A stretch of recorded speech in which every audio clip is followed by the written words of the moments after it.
Okay, so I am just leaving the eye surgeon's office, just getting in my car, and I have to admit, I feel pretty tough right now. Here's why.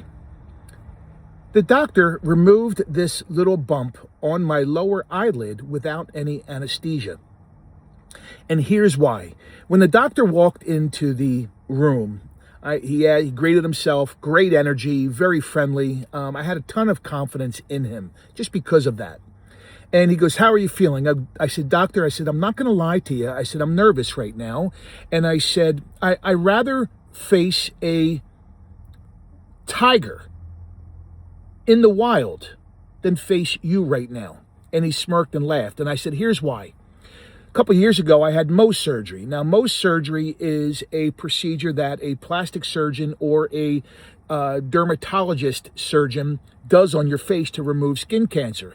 And they had to inject my face with anesthesia. And after the procedure, I felt like I was dying. No exaggeration. My blood pressure plummeted. I broke out in a cold sweat. I felt like I was going to vomit, and I felt like I was passing out. I shared that with him. He goes, "I appreciate you communicating that with me." He goes, "We're not sticking any needles in your face." He goes, "What you experienced is very common in men." He gave a medical term for it. I don't remember what it was.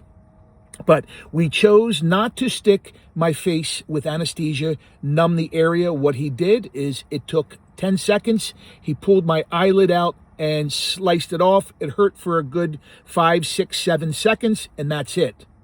So I will say, I feel like a badass right now. What do you think? Would you do it without anesthesia? But I didn't want to experience that passing out feeling. And I had a very bad experience. I wouldn't do Mohs surgery again just because of that. And he just confirmed that it was very common in men. So anyway, a little bit of ointment I'll pick up at the CVS that he prescribed for me. I'll see him in a couple weeks for a follow-up. And he'll tell me about the biopsy and how everything turned out. But anyway, I'm glad I chose not to do the needle. And he said, great communication. So here's the lesson. Communicate. Tell your doctor. Tell your real estate broker. Tell him, your wants, your needs, your experiences.